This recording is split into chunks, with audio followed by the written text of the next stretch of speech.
Number 8، زمینوں کو حکومتی چراگاہ میں تحویل کرنے کی عثمانی سیاست۔ یہ وہ زمینیں تھیں جو حکومت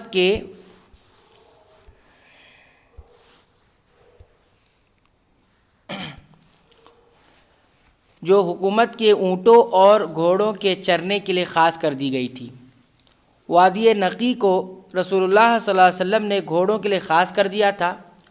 اس کا طول یعنی لمبائی 80 کلومیٹر تھا، جو مدینہ کے جنوب میں 40 کلومیٹر پر شروع ہوتا تھا۔ خلافت صدیقی اور فاروقی میں اس کی یہی حالت باقی رہی، اور خلافت فاروقی میں اس طرح کی چراگاہوں میں کافی اضافہ ہوا، کیونکہ جہاد کے لیے حکومت کے گھوڑوں اور اونٹوں میں اضافہ ہوا۔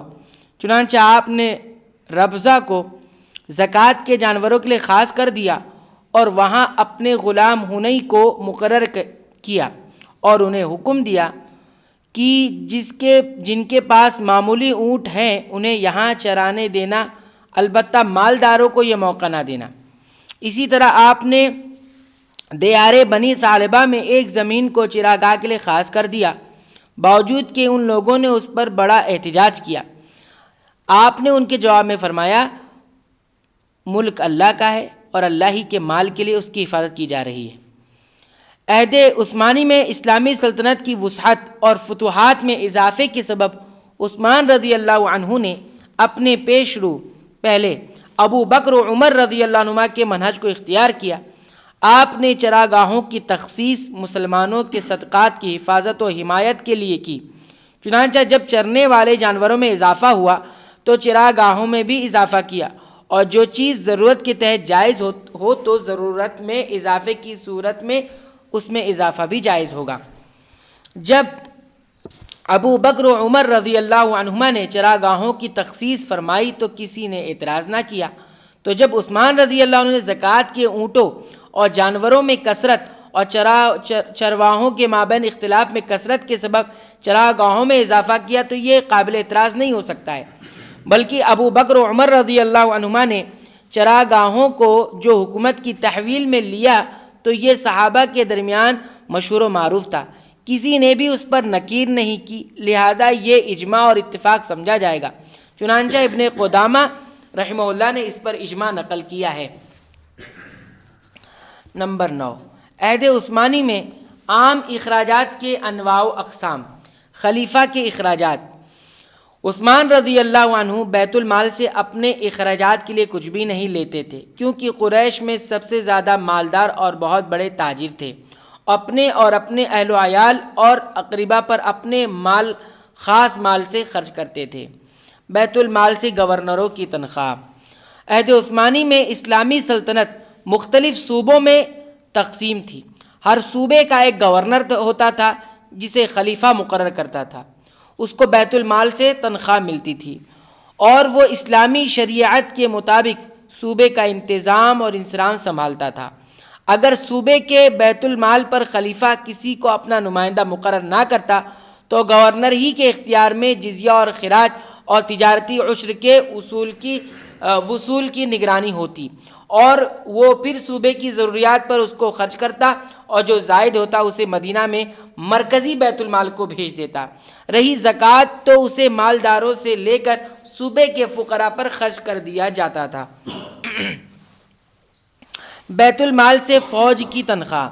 اسلامی فوج کو مال غنیمت کے علاوہ بیت المال سے تنخواہ دی جاتی تھی۔ چنانچہ عثمان رضی اللہ عنہ نے مصری فوج کے سلسلے میں مصر کے گورنر عبداللہ بن سعد رضی اللہ عنہ کو درج ذیل خط تحریر فرمایا، تمہیں معلوم ہے کہ امیر المؤمنین کو اسکندریہ کی کس قدر فکر رہتی ہے۔ رومی 2 مرتبہ عہد توڑ چکے ہیں، لہذا اسکندریہ میں رباط کو لازم پکڑو اور ان فوجیوں کو تنخواہ جاری رکھو، اور ہر 6 ماہ پر ان کی باری بدل دیا کرو۔ بیت المال سے حج کے عام اخراجات۔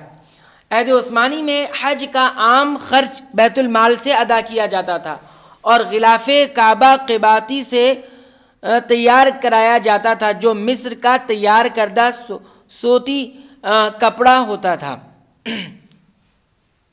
सूती कपड़ा होता था। बैतुल माल से मस्जिद नबवी की तामीर नौ।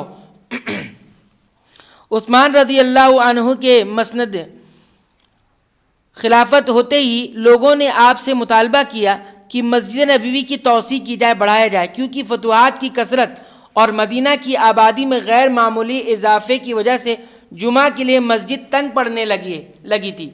चुनांचे उस्मान रज़ी अल्लाह अन्हु ने इस सिलसिले में असहाब हिल्लो अक़्द से मशवरा किया, यानी साहिब राय लोगों से मशवरा किया। तमाम लोगों ने इस पर इत्तेफाक किया कि मस्जिद की पुरानी इमारत को मुनहदिम करके उसकी जदीद तामीर तोसी के साथ की जाए। उस्मान रज़ी अल्लाह अन्हु ने ज़ोहर की नमाज लोगों को पढ़ाई, फिर मिंबर पर तशरीफ़ लाए और अल्लाह की हम्द व सना की बात फरमाया, लोगों, मेरा इरादा है कि मस्जिद नबवी को मुनहदिम करके तोसी के साथ उसकी तामीर नौ करूँ, यानी नई तामीर करूँ।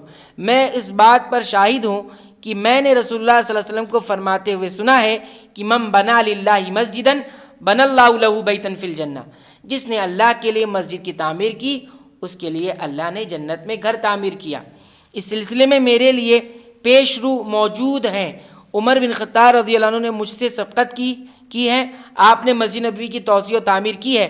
मैंने सहाबा में से असहाब हिल्लो अक़्द से मशवरा किया है तो उन्होंने इसको मुनहदिम करके उसकी तोसी और तामीर नौ से इत्तेफाक किया है। लोगों ने इसकी तारीफ़ फरमाई और आपके लिए दुआ की। दूसरी सुबह उम्माल को बुलाया और बज़ाते खुद इस काम में शरीक हुए, यानी काम करने वालों को बुलाया और ख़ुद भी शरीक हुए काम में। बैतुल माल से मस्जिद हराम की तोसी। रसूलुल्लाह सल्लल्लाहु अलैहि वसल्लम के दौर में काबा मौजूद था और उसके चारों तरफ तंग सा सहन था, लोग उसमें नमाज पढ़ते थे। खिलाफत सिद्दीकी में मस्जिद हराम की यही सूरत रही, लेकिन उमर रज़ी अल्लाह अन्हु ने मस्जिद हराम में तोसी फरमाई, काबा से करीब मकानात को ख़रीद कर मुनहदिम कर दिया और चारों तरफ एक नीची दीवार कायम कर दिया और रात में रोशनी का इंतज़ाम फरमाया, क्योंकि इस्लामी फतूहात और फ़ौज दर फ़ौज लोगों के इस्लाम में दाखिल होने की वजह से फ़रीज़ हज की अदायगी के लिए आने वाले हुज्जाज के लिए मस्जिद हराम तंग पड़ गई थी।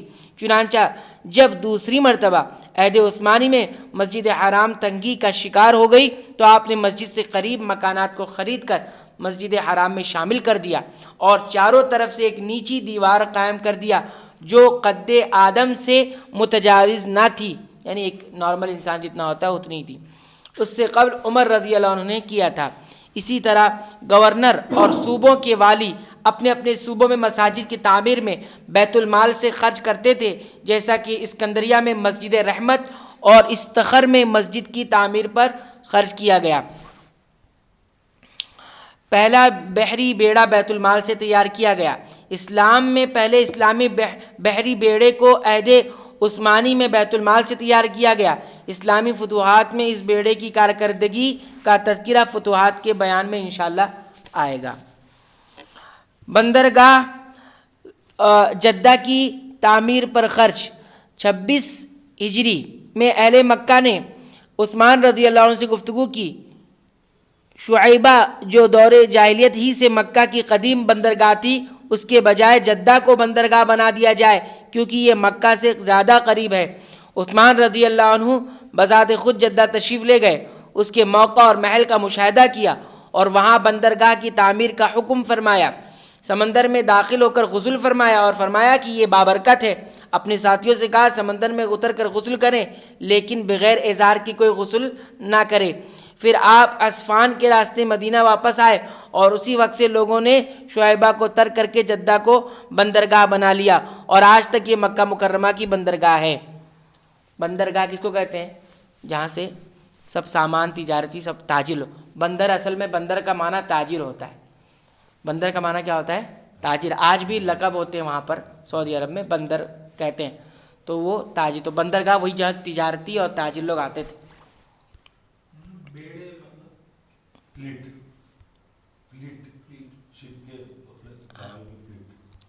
तो ये और भी इसमें ज़िक्र है, इंशाअल्लाह आइंदा इसमें उसको ज़िक्र किया जाएगा। अल्लाह ताला से दुआ है कि रब्बुल आलमीन तो हमें सहाबा किराम की सीरत को कमा हक़्क़ो पढ़ने, सुनने, समझने और उसको अपनी ज़िंदगी में नाफिज़ करने और उम्मत तक امانت داری کے ساتھ پہنچانے کی توفیق عنایت فرما، آمین۔